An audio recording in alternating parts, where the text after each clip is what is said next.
यहाँ पर जो है क्वेश्चन स्टार्ट हुआ है जो कि काफ़ी मस्त सा सवाल है। तो इसमें दिया हुआ है कि vector A dot vector B बराबर 0 और vector A cross vector B बराबर 0 वेक्टर नहीं 0 है 0 सदिश वेक्टर ए और वेक्टर बी के बारे में आप क्या निष्कर्ष निकाल सकते हैं। तो इस तरह से जो है क्वेश्चन में कह रहा है कि आप जो है वेक्टर ए और वेक्टर बी के बारे में क्या निष्कर्ष निकाल सकते हैं।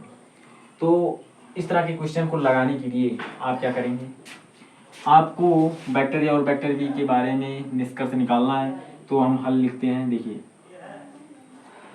जैसे हमें दिया है vector A dot vector B बराबर 0, ठीक है। अर्थात यानी कि वेक्टर ए बराबर 0 हो तब वेक्टर बी बराबर 0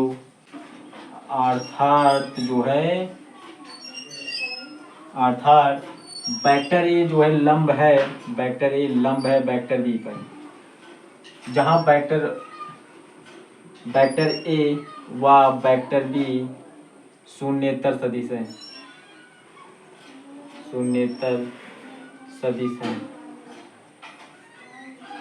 ठीक है। इस तरह से अब जो है फिर vector A cross vector B बराबर 0 है, vector A cross vector B बराबर 0 है, वेक्टर ए बराबर 0 या वेक्टर बी बराबर 0 अर्थात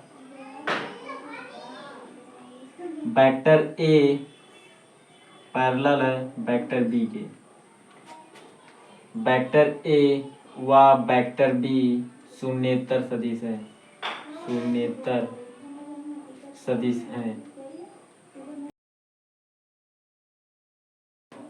ठीक है।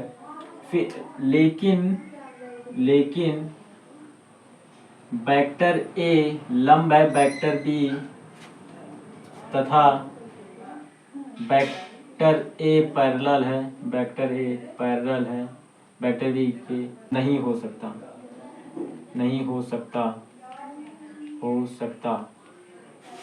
है। तो वेक्टर ए बराबर 0 और वेक्टर बी बराबर 0 इस तरह से हो जाएगा। तो इस तरह से आप जो इस सवाल को लगा सकते हैं।